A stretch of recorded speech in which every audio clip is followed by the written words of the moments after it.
right, good afternoon and welcome everyone. This is our first of our new Mindfulness Monday series to be held this summer. These sessions are a collaboration between the Office of Alumni Engagement and the University Center for Student Wellbeing. During these sessions, meditations will be taught and practiced together, such as mindfulness of breathing, eating, and movement, in hopes of providing us with a greater sense of peace and vitality. This first session will cover an introduction on mindfulness meditation. I'm Audrey Tierney, the Associate Director of Alumni Engagement, and I am so pleased to be joined today by my colleagues and alumni, Dr. TJ Smith and Amber Leisure of the Center for Student Wellbeing.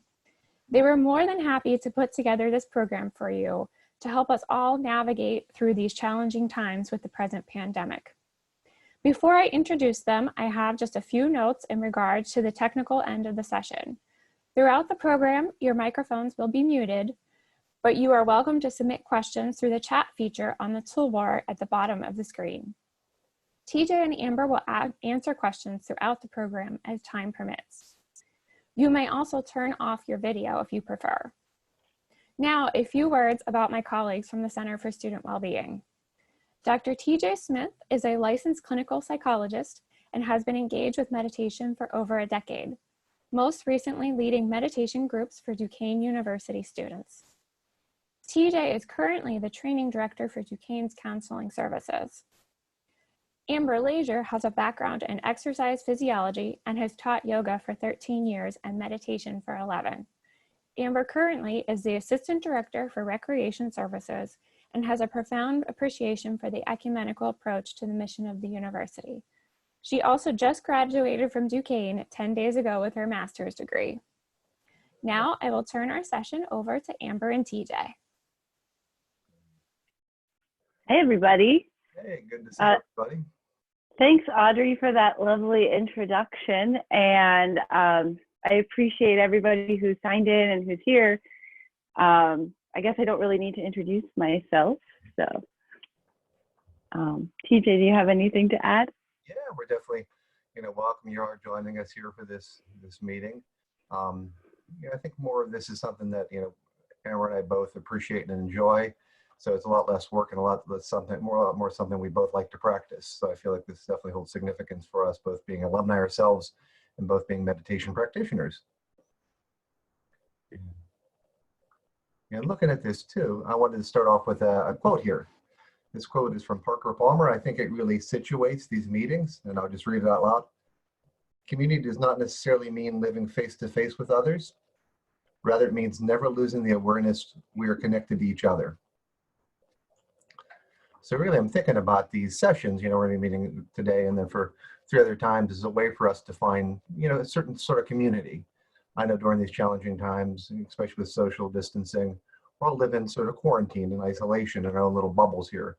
So I think this offers a way for us all to come together, come together as alumni, and also to come together as people interested in meditation, mindfulness, yoga, just different well-being practices too. So I think this is a sort of community I'd like to think about it. I know anyone who engages in this, I think there's some place in your heart that really calls you to want to feel more of a sense of peace, want to feel more of a sense of vitality. So I think all of us share that intention, as we join each other for today. Yeah, in the Buddhist tradition and a lot of different meditational traditions, there are groups, and a group of people is called a Sangha. That's S-O-N-G-H-A. And the idea behind a Sangha isn't that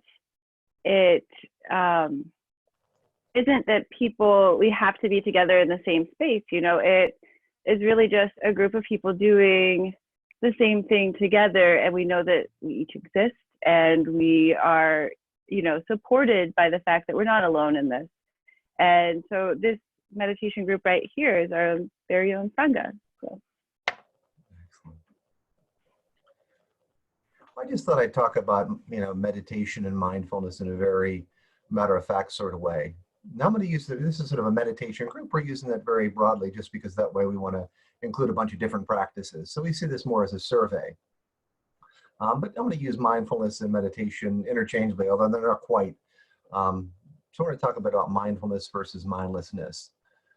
So this is, This is an experience of mindfulness. I don't know if you ever, find yourself walking or driving, and we might not be driving or walking as much anymore, but when we're driving to work, did you ever have the experience where you're kind of just driving down the road, and then 5, 10, 15 minutes later, you end up where you're at, and you're kind of scared. You're like, what in the world just happened? How did I arrive here? What had, okay, everything's all right. I made it to Duquesne for myself. This is good. I'm all right. So that's Aaron, I don't know if Amber's had that experience or. Yeah, oh yeah, all the time. Like, were all the lights green that I went through? And that happens, all the time on campus too. I'll just be walking from, to the admin building or something, and then, 3 seconds later, I'm up on the 3rd floor. So I think this experience does happen all the time because for the most part, I think, and I'm saying this very non-judgmentally, I'm saying it kind of compassionately, we're living mindlessly. And that just means we have a lot to do. I think all of us share in that, especially, in Duquesne, there's a lot going on. So you have this task and that task. It might be something to deal with work. It might be something to deal with family. It might be something that you're doing around the house. So there's so much going on that we're always projecting ourselves into the future. And for the most part, we're always up in our head. We're always thinking about this that needs to get done and that needs to get done. And there's nothing wrong with that. That's just the way we're operating. The kind of the difficulty is it kind of puts us in a mindless space where we're not really connected to our bodies, not connected to our hearts, really not connected to those around us, family, friends, partners, not connected to the environment. We're kind of in a state of disconnection. So again, the only thing about it is that it leads us to a state of vacillation, especially when things are challenging like they are right now. When the stress is up, a mindless state of being really is a state of being that helps us to thrive, that helps us to be situated in a state of well-being. So we vacillate from this sense of detachment, mindlessness, to feeling overwhelmed. So something triggers us, it might be something really easy. Something happens, we get angry, we end up getting upset. So when we're in this mindless state, we're vacillating between detachment, not really caring, almost numbing ourselves a bit, to something really upsetting us, and then maybe becoming angry quickly or anxious quickly or sad quickly. So a lot of times that's just part of stress. But I think mindlessness really encourages it as well. So what we'll be hoping to cultivate here through these 4 meetings would be a little bit of an understanding and appreciation, and especially an experience of mindfulness. One way to think about mindfulness is that experience we've already had. So it's not mystical. I cannot promise you enlightenment after 4 sessions, although I wish I could. But we've all had the experience of mindfulness. One could describe it as being in the zone. So sometimes I know athletes talk about being in the zone. So if anyone ever remembered a time playing sports or something, but it's also just being in the zone at your job, with other people, with friends, with family. It's that moment where you're not really thinking, you're just engaged. You're fully engaged, fully embodied. You're just in this moment. Whatever you're thinking, whatever you're feeling, whatever you're saying, sort of comes alive. And in a good way, you're there, you're present, you're fully engaged. So that's sort of being in the zone, in the present. That's a version or a sense of mindfulness we already have. And I think I've heard, athletes and musicians talk about it also using the word flow.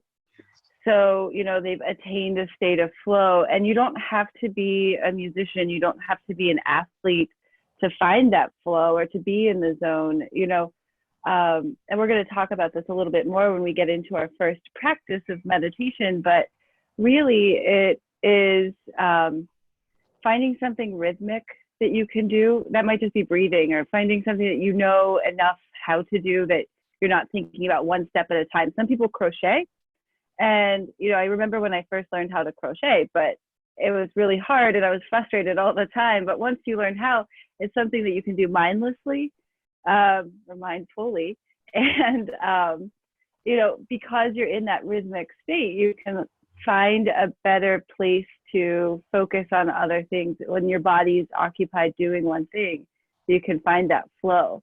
So I'm a big Tetris player, and I actually can get into that state of mindfulness, or when I play Tetris, I just get really into it. And I don't know, it's just one of those exercises, but everybody has something that they can do to bring about that sense of mindfulness. And that's why we're going to be focusing on breath today.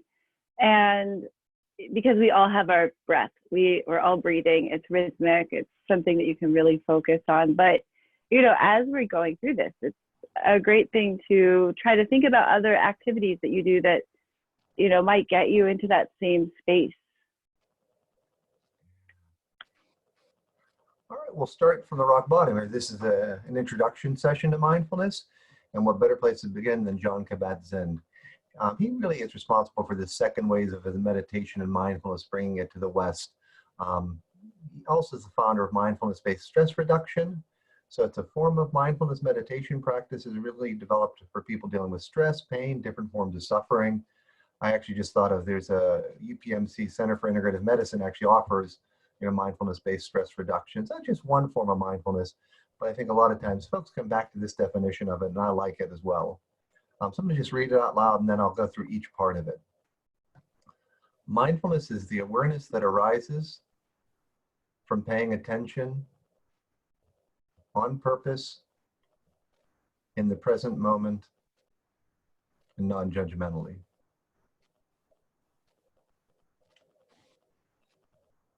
All right, so looking at that, I'm going to go to the next slide here to show you the different elements of it. So mindfulness is an awareness that arises from paying attention. So that's one way to think about this sort of mindfulness meditation, is it's a mental process. It's a way of attending to things you're experiencing, a way of concentrating. So it's a certain way of focusing. And it's a way of focusing on thoughts, emotions, sensations. I put that down there just to say your experience. I'm saying your experience is basically anything that's arising at that moment. It could be a certain thought that pops up. I got to get my laundry done. A certain emotion.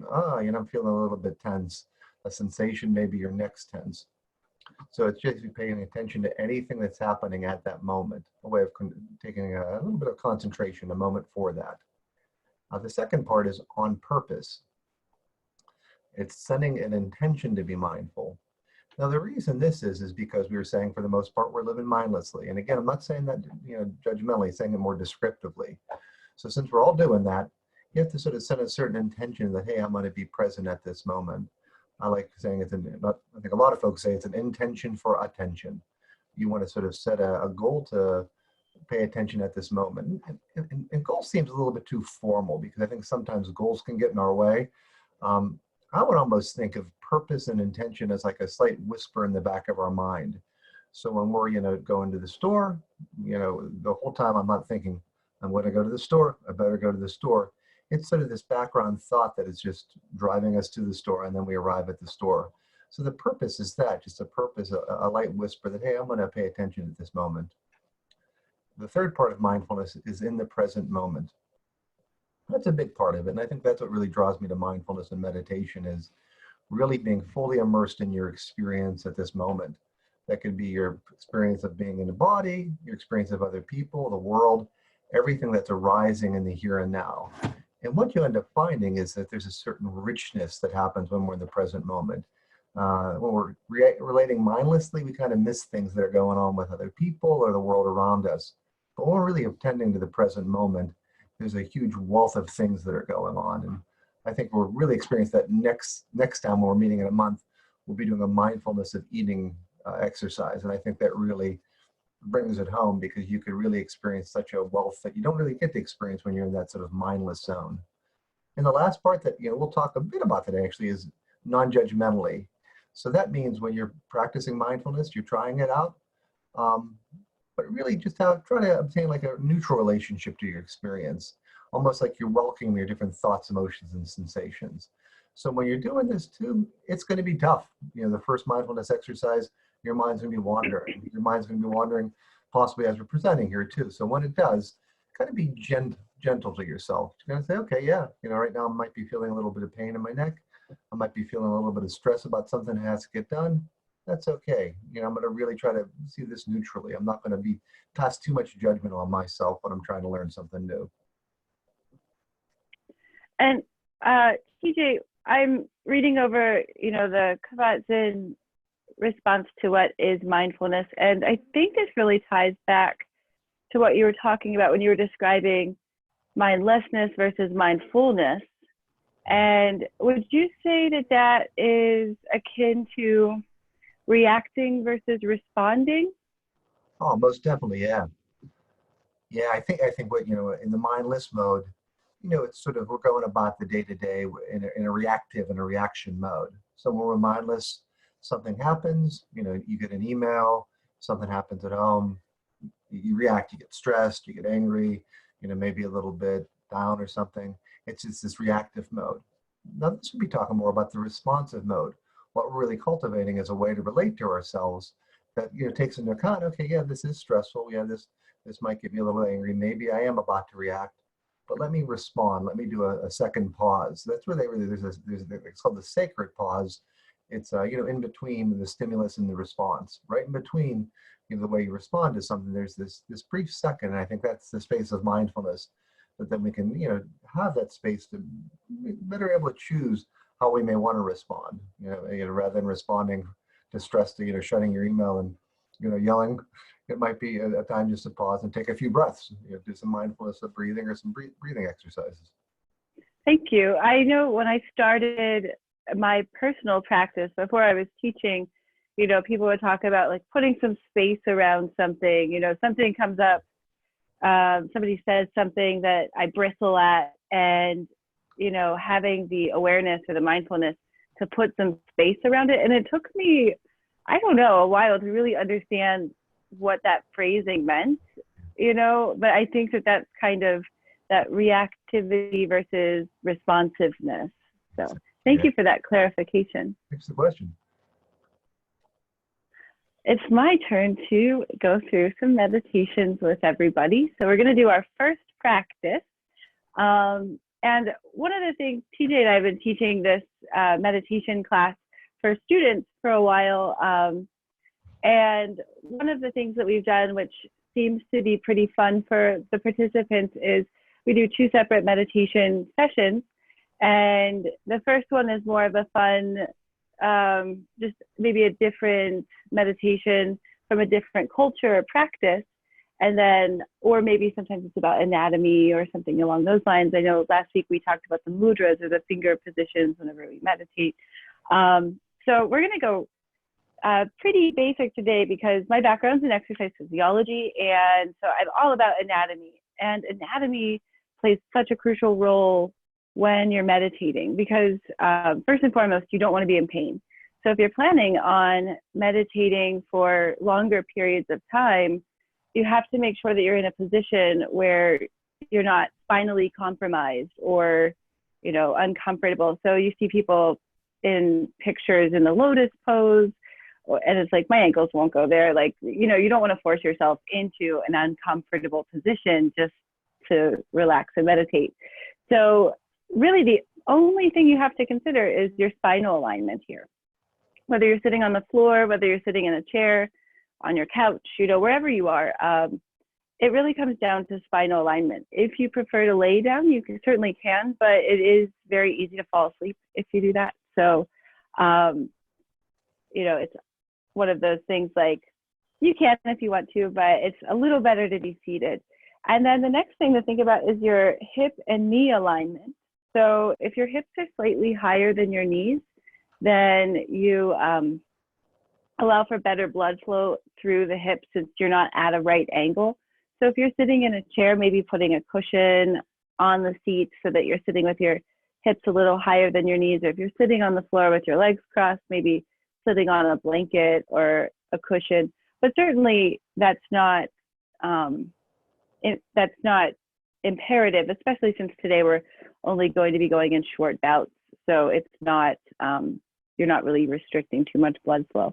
So just a few things to think about. Let's get back to our spinal alignment. So before we get into the meditation, I would like for you to just, however you're sitting, rock back and forth, left side, right side. Make sure you're evenly distributed laterally. And then I want you to just kind of rock forward and back.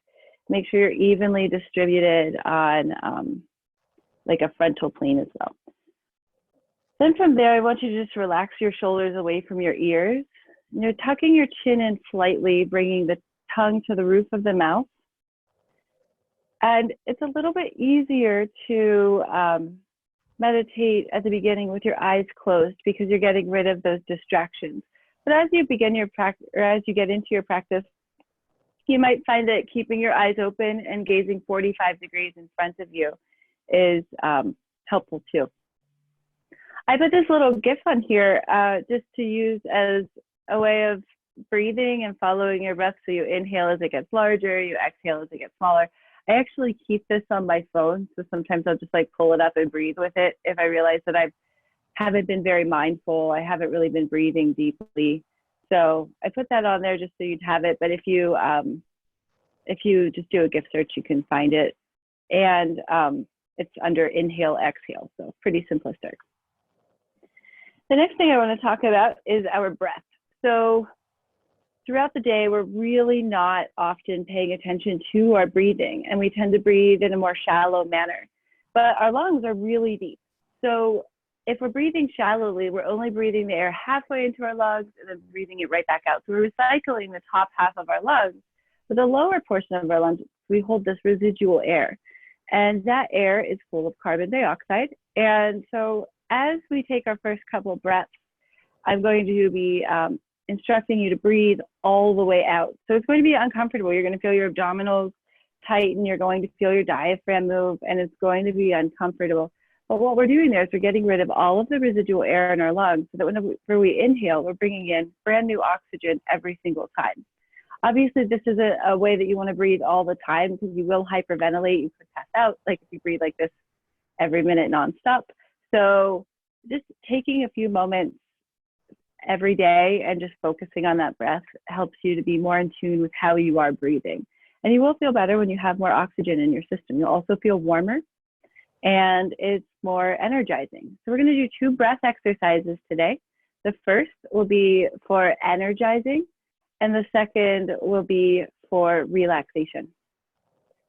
So we'll begin with our energizing breath. What we're going to do, I want you to close your eyes, relax your shoulders, and this is called square breathing. So we're going to inhale for 4 counts, hold it for 4 counts, exhale fully for 4 counts, and then hold that exhale. So we're holding an empty breath and we're holding a full breath. All right, let's try to breathe as deeply as we can. So let's begin. Inhaling 1, 2, 3, 4, hold 4, 3, 2, 1. Exhale fully 4, 3, 2, 1. Hold for 1, 2, 3, 4. Big inhale 1, 2, 3, 4. Hold for 4, 3, 2, 1. Exhale 4, 3, 2, 1. Hold your exhale 1, 2, 3, 4. Inhale. Hold. Exhale. Hold.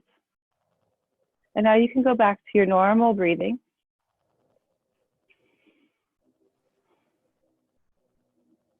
Take note as you're breathing, how does it feel? What does it feel like on your nostrils as your lungs fill with air? Try to keep your mind focused on the breath.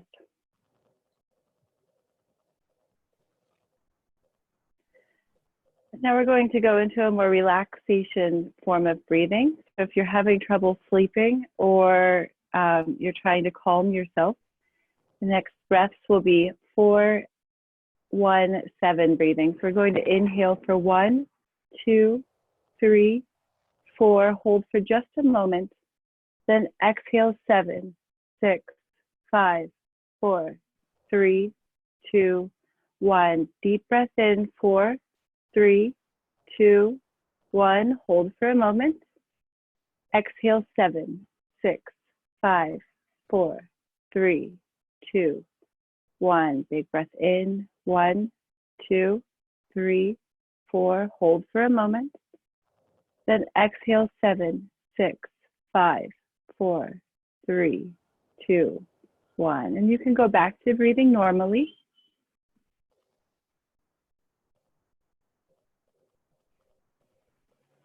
Just take note of how your body feels now after doing these breathing exercises. And you can open your eyes whenever you're ready.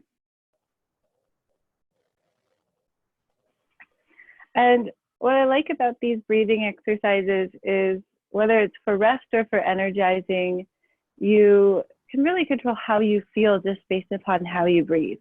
There are more movement-based breathing exercises that you raise your arms as you inhale, and then you exhale, relax and swing. Raise your arms as you inhale, exhale, and relax and swing. It's a really great one to do if you're in the middle of the day and you just feel kind of tired. But a lot of times we get tired because you know, we don't have enough oxygen in our system, and it makes us feel sluggish. Just like people climbing mountains, they get kind of silly once they reach like 26,000 feet on Everest. You know, like they stop thinking clearly, and it's because there's not enough oxygen in the atmosphere for them to take in. So the same thing can happen down at our elevation, whatever that may be. And a lot of times it's just because we're not breathing as deeply as we could. So if you need to find some energy in the middle of the day and you're sitting at your desk, you can't get up, a great thing to do is just focus on some deep breathing exercises, fully exhaling through the lungs and then fully inhaling again. Thank you. Well, thank you, Amber.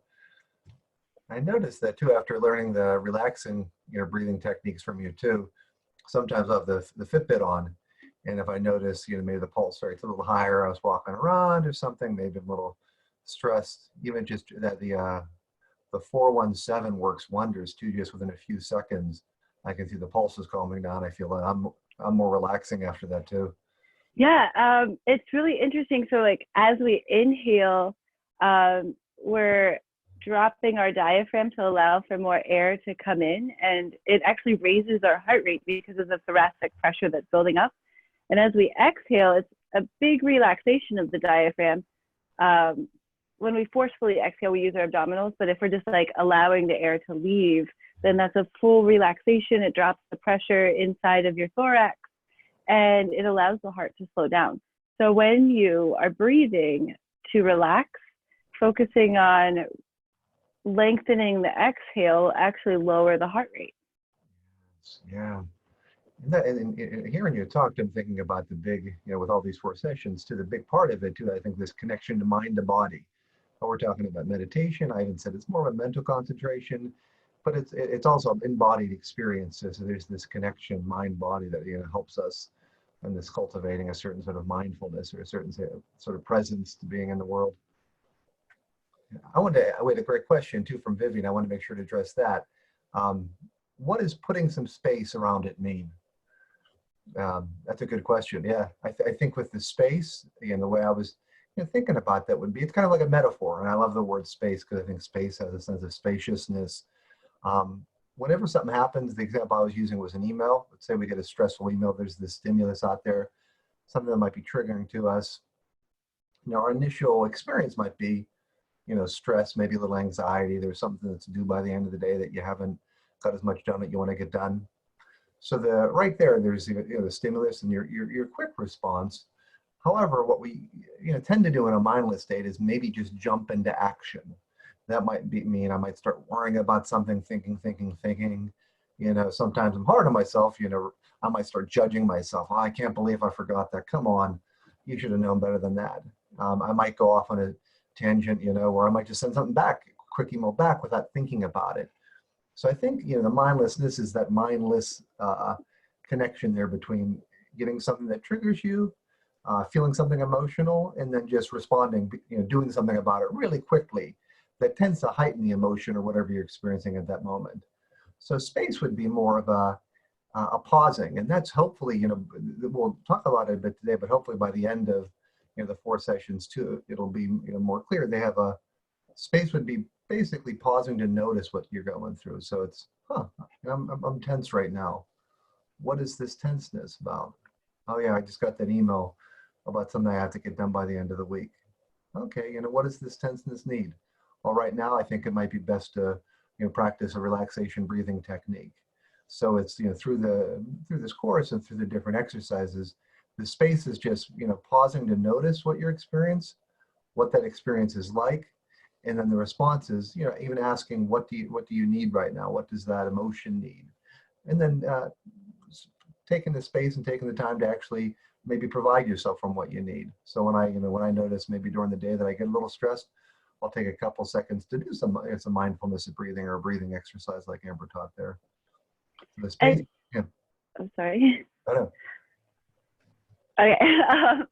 So yeah, and I think just to piggyback off of that, like the idea of space is really like the act of building that space or building that awareness to respond versus react is what mindfulness-based meditation is all about.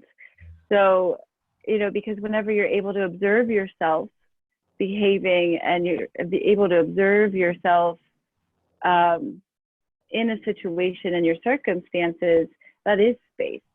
So, for example, I still do, I'm not gonna lie. I fight with my brother a lot. He's the youngest, and he is like, we'll just be together and he'll say something and I'll just be like, well, you're immature, or, and that would be reactive. So practicing mindfulness, which is hardest on your siblings, practicing mindfulness, instead of just spouting off and being reactive and he does something and so I react to it by lashing out, building some space around it would look like my brother does what he does, and then I stop and I say, okay, my brother is being himself. Just let him be himself. What is it in me that reacts to this?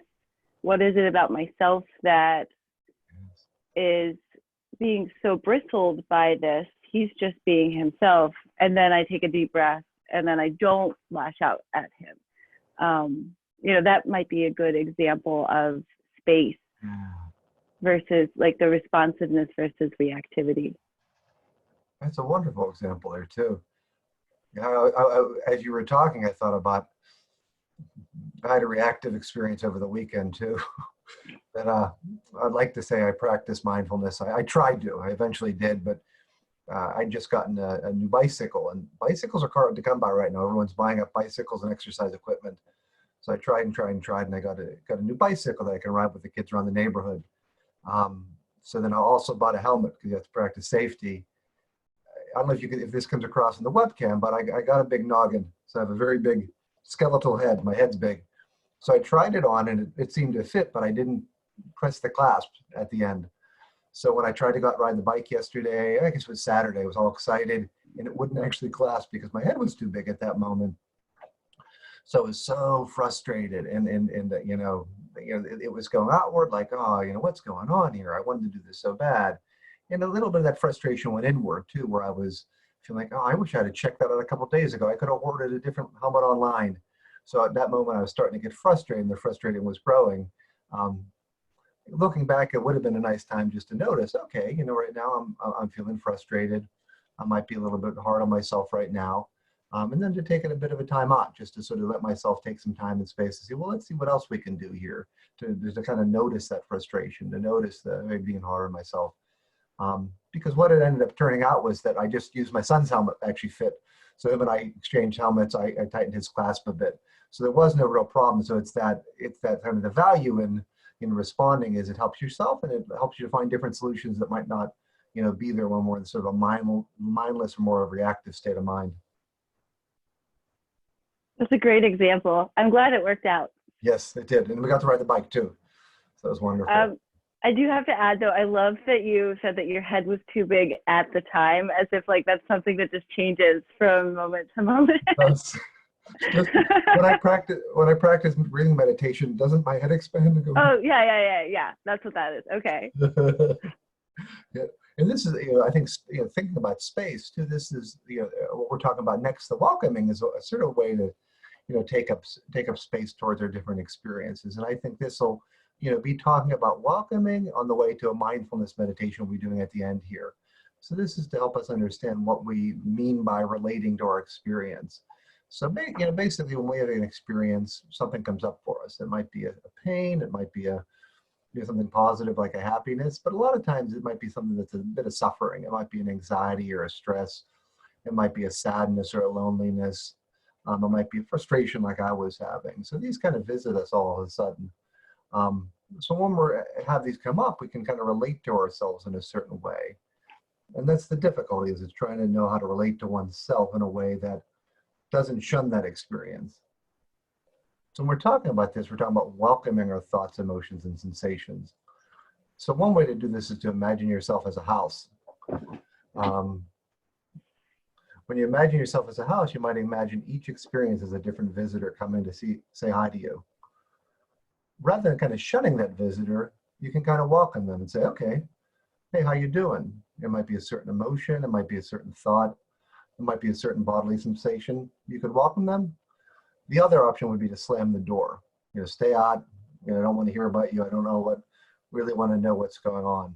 So when we talk about welcome our emotions, again, it's kind of a metaphor to talk about mindfulness.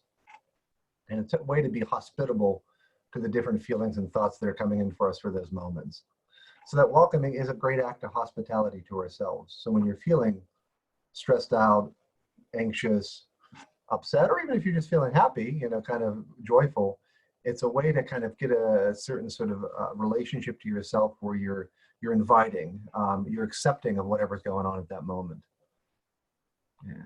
I think I know in our mindfulness class, we're talking a lot about that acceptance. I think that's, when we're talking about being non-judgmental, when we're talking about being neutral and objective, it's about accepting things as they are, when they're good or they're bad. I think that's, a lot of the mindfulness meditation practices. It's just that sort of acceptance of what we're going through, and acceptance of how we're feeling, and acceptance of ourselves. Yeah, I think an acceptance is really the best way to describe it, because what one person deems good, another person might deem bad. Good and bad are just judgments. They're opinions that we have of a situation. If I get a new car, or if I get a new truck, might be good for me, but maybe it might not be as good for the environment, or things like that. So everything's kind of, it's good in some people's eyes, it's bad in other people's eyes. And so whenever we're able to just accept that this is what it is, we're being more objective and non-judgmental about it. And the same is true for our emotions. Sometimes anger helps us. Sometimes sadness can help us, because we consider it like, why am I angry? Why am I sad? And we can push through to understand that a little bit better. So not everything is good or bad, We had a question here too that I was thinking might be a good question for Amber to address too, because of the breathing techniques. It was from Charmaine. She was saying, when you exhale, is it through your nose or through your mouth? Doesn't matter. No. There are a lot of different practices in it's called pranayama in yoga, where you practice breathing through the mouth or breathing through the nose, or alternating between nostrils and mouth. If you're just trying to relax, as long as you are breathing slow, if you're doing your relaxation breath, as long as you're exhaling slower than you're inhaling, doesn't matter if it's coming from your mouth or your nose. Your nose actually helps you to slow the breath down. But you can also try pursing your lips and breathing out too, if you don't like breathing through your nose or you're congested. But that's a really good question. And there are a lot of different breathing practices that are based upon like mouth breathing, nose breathing. But if you're just trying to gain some energy or relax, and however you feel most comfortable breathing is the best way to do that. But we will get into some more specified breathing practices in upcoming weeks. Yeah. And I always like to note too about the walking. This is more of an attitude, but it's something we'll cultivate over these 4 meetings too. It's not so much of a positive thinking as it is just kind of noticing what your experience. And I think we have a poem from Rumi here that I think encapsulates it beautifully here. All right. This is The Guest House by Rumi. It's a wonderful poem. I'll read it out loud here. This being human is a guest house. Every morning a new arrival. A joy, a depression, a meanness. Some momentary awareness comes as an unexpected visitor. Welcome and entertain them all. Even if they are a crowd of sorrows who violently sweep your house empty of its furniture, still treat each guest honorably. He may be clearing you out for some new delight. the dark thought, the shame, the malice. Meet them at the door laughing, invite them in. Be grateful for whatever comes, because each has been sent as a guide from beyond.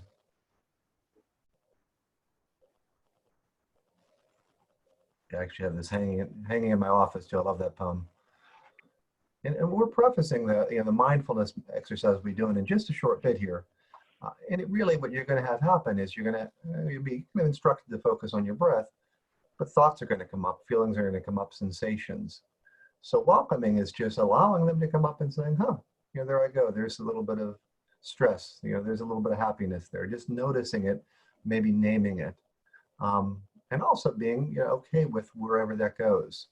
So when you're instructed to be mindful, instructed to pay attention to your breath, what's the first thing that happens? Well, a couple seconds later, you don't pay attention to your breath. So, a lot of times mindfulness is setting you up for failure, but it's not. And mindfulness really is that place. It begins when you notice that you're not paying attention, when you notice that you're not in the present moment, when you notice you're out in thought. So that's what we're thinking about during the meditation we're doing is just taking a gentle noticing when your mind's wandering and bringing it back. You might even want to say congratulations silently to yourself when you end up noticing that your mind has gone off. So it really isn't a thing like you're a competition. It's not a race. We're not trying to be hard on yourself. You can't will yourself to meditate. It's more along the lines of just a noticing, a curiosity, and then being gentle to yourself.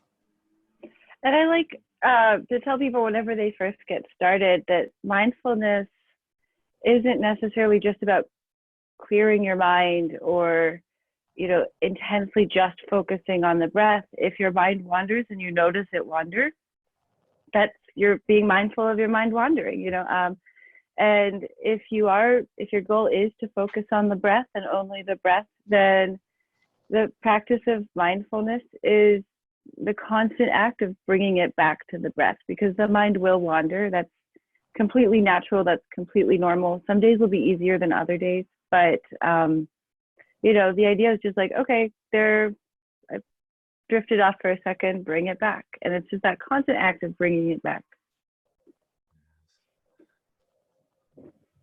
Yeah. That's exactly what we're saying. The non-judgmentality. I think this will be, it's a theme throughout our courses. I always think about this too, because I'm a psychologist. I work with my clients. And I always think about, so many people come in really judgmental of themselves. And I think a lot of that contributes to anxiety and sadness. So that's why I think I always underline the, non-judgmentality, the neutrality, the acceptance. Really, it's what we're just saying there. It's recognizing and identifying a thought, feeling, and sensation when it comes up. So when you're practicing mindfulness, you're training your mind to do what you want it to do when it's out there in the world. You might be practicing for 5 minutes, 10, 20. So what you're doing on the bench or when you're on the cushion, you want to be able to use that when you're out talking to people or when you're sort of responding to that email. So the one thing you could do is just label it. You could label it, something very general like, I'm thinking again, thinking. You could label it more specifically. I'm worried, I'm happy. So just in labeling it, you're able to sort of react to it in a way that is more responsive. It's more of a non-judgmentalness. And that's more of an accepting and a welcoming. So I always think of our experience as one part of ourselves, and then there's this greater part of ourselves, this much larger part of ourselves. I'm not even going to call it part of ourselves, I'm going to call it ourself. And this larger self really it can respond to that little more smaller part of our emotion with a bit of curiosity. A bit of welcoming. So I think what we'll be cultivating is a certain mindful relationship to ourselves during these exercises that we can then take with us, out there in the world. It's almost a way of reacting to yourself as you would react to a friend when that friend's suffering or that friend has had a great joy. So it's a way of befriending yourself. I like the idea of acceptance, because if you really want to distill the idea of suffering down to one idea, the cause of all suffering is our inability to accept the situation for what it is. Rather, we're always focusing on saying, well, it should be like this. So instead of just accepting reality for what it is and then moving with that or making changes, to the situation so that perhaps your reality is a little bit different, rather than just accepting your reality for what it is, placing the should on it, and that is the cause of all suffering. I can't think of any situation that doesn't apply, but yeah, so the whole idea of accepting is a really great way to just see the world objectively and non-judgmentally. All right, this is just a little story again that we're using metaphors, using stories to give a rich understanding for mindfulness. Then you could take this with you when we're practicing today, and in the month in between the session too. We're going to draw on a bunch of different wisdom traditions, Buddhism, Taoism, Christianity. So there's a bunch of different places, and with all of them, they talk about cultivating a certain presence to our experience too. So this is coming from Buddhism.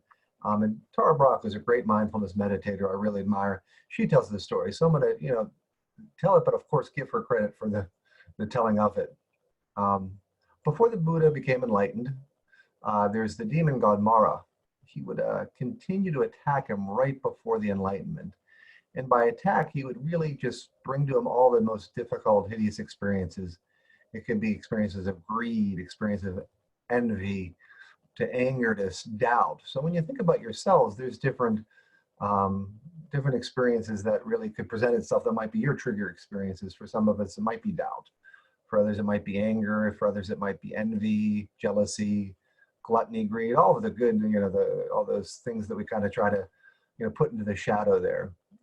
So Mara was a demon god. So it was really wanting to get in the way of Siddhartha Gautama actually becoming enlightened.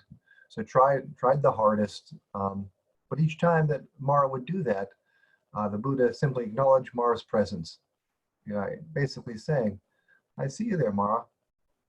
And then secondly, the Buddha would invite Mara to tea as a guest. So what happened was Mara would stay for a while, but then would leave. Yet the Buddha would always react toward hospitality to this demon. The key about this story is too, it's just a way of relating to that demon god, whatever that might be for us, not literally, but more metaphorically, whatever are buttons that can be easily pressed. It's almost saying, I see you there. Don't use anxiety because it's anxious times. I see you there, anxiety.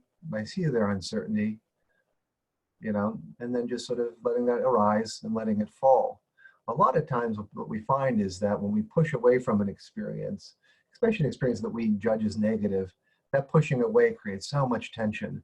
So I think this is really just a way to let that experience be there. And what you'll notice is it rises and it falls. It's something that really has a peak to it, and then it can sort of move away. Yeah, it really speaks to the ephemeral nature of all internal phenomena, or even external. Things come and go.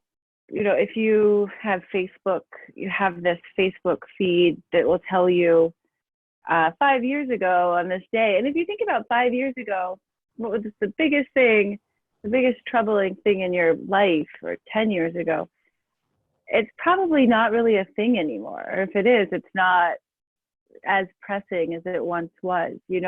Everything rises and falls. And just by allowing its existence and acknowledging that it's there, that there's another side to it. Yeah, exactly.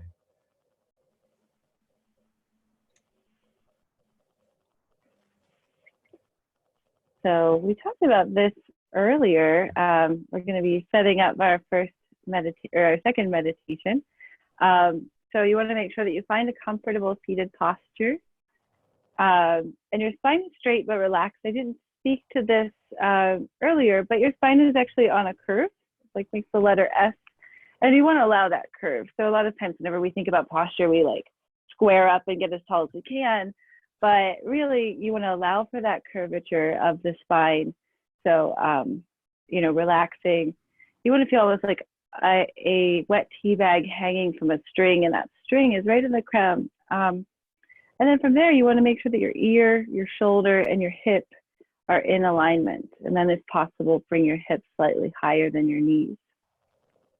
So if you want to find your position.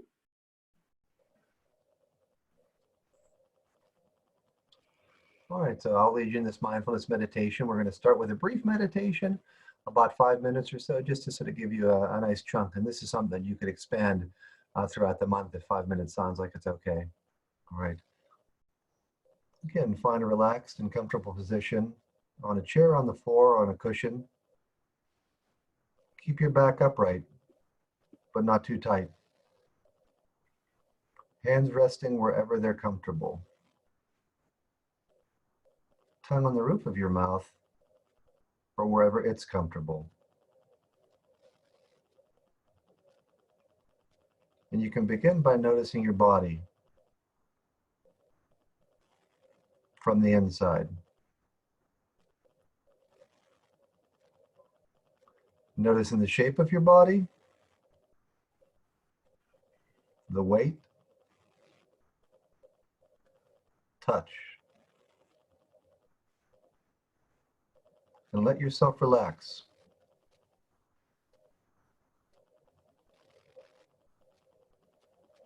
And become curious about your body, seated here.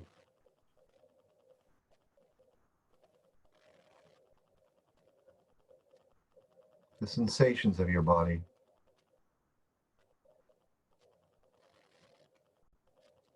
The touch.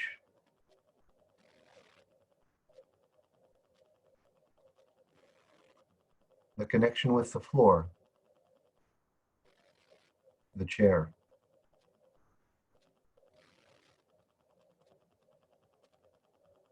Relax any areas of tightness or tension.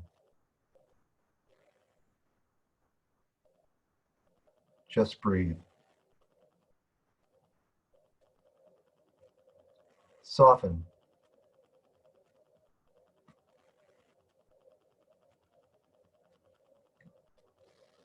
And now begin to tune into your breath.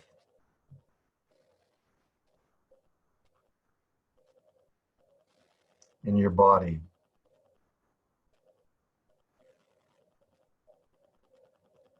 Feeling the natural flow of breath.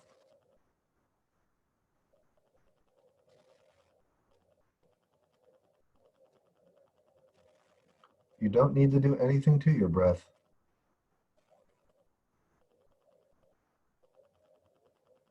Not long, not short, just natural.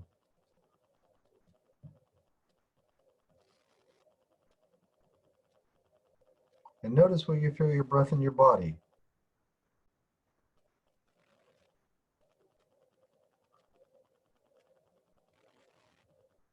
It might be in your abdomen.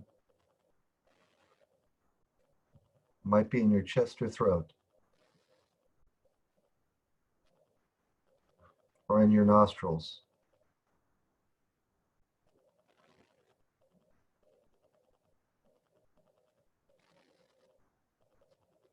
See if you can feel the sensations of breath. One breath at a time.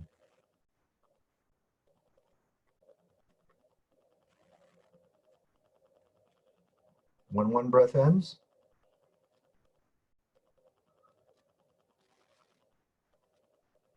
the next breath begins.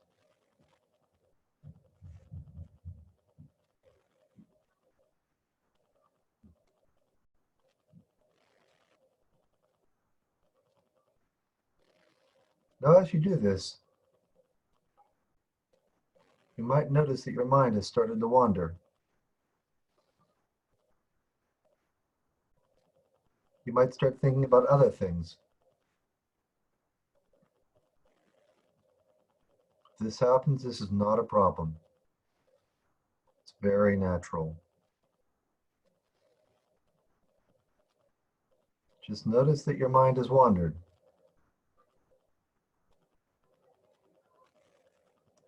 You can say thinking or wandering in your head softly.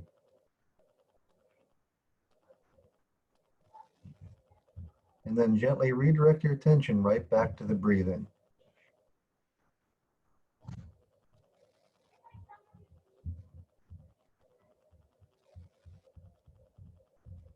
So we'll stay with this for some short time in silence.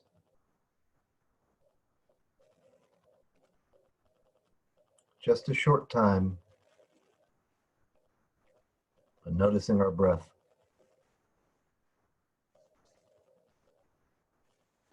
From time to time, getting lost in thought and returning to our breath.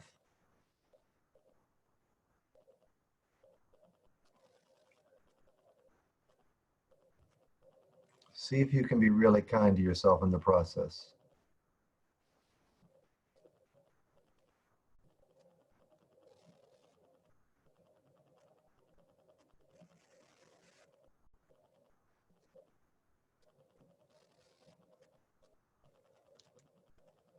And once again, you can notice your body, your whole body, seated here. Let yourself relax even more deeply.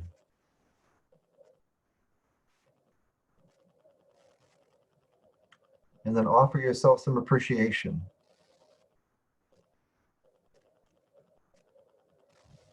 For doing this practice today. Whatever that may mean to you.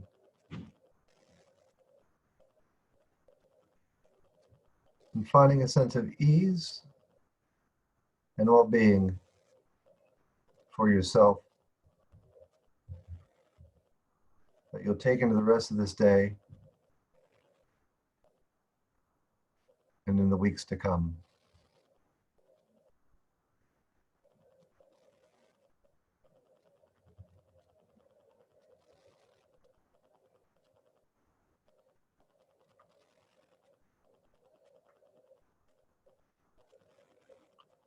Now, when you feel ready, slowly and gently, please start to open your eyes and take in your surroundings, the computer screen, the room that you're in, wherever you're at, when you feel ready.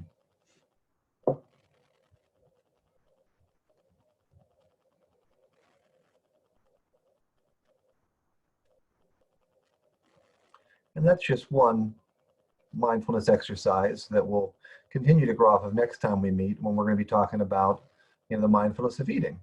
So that's going to be the next session, talking about mindfulness of eating and some other mindfulness ideas. And I know it's just about the hour here, so what I wanted to definitely do was to say thank you for everyone who is joining us. I always like to begin with a quote and lead with a poem. So here's a poem if anyone wants to read. And anticipating the next couple sessions, we'll be talking about mindfulness next time. And then I think in July, it'll be a little bit more about breathing. And then in August, we'll be talking about different movement. So that'll be a different topic we'll be talking about. Oh, 1 second here. I can't hear Amber. Thank you. That was me.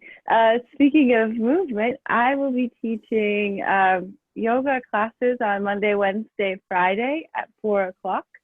If anybody wants to come, there are lots of alumni participating right now. Mondays are meditative yoga. Wednesdays are wild card, so it could be anything. I think this Wednesday we're doing chakras. And then Friday is for fitness. So we focus on like inversions and headstands. If you feel like it, you don't have to do that. And every Friday I release a meal prep grocery list with nutritionist approved recipes. So if you want to be a part of that, you can certainly email Audrey, or if you have my email, you can email me. Yeah, and feel free. I appreciate the questions throughout this. If questions come up in between times, feel free to send an email too. We can engage in the dialogue like that as well. Yes, thank you again, everyone, for attending today's Mindfulness Monday. We hope you will join us for the future Mindfulness Monday sessions held at noon on June 15th, July 13th, and August 10th. And links to register for these sessions and other upcoming virtual events will be sent to you in a follow-up email. I know a couple of you had some questions. And if you have any questions for TJ or Amber that you didn't ask today, if there's anything specific you'd like to cover in these future sessions, their email addresses will be included in the follow-up email. So all the best and go Dukes. Thank you. See ya. Thank you. Thank you. Bye, everyone. See ya. See ya.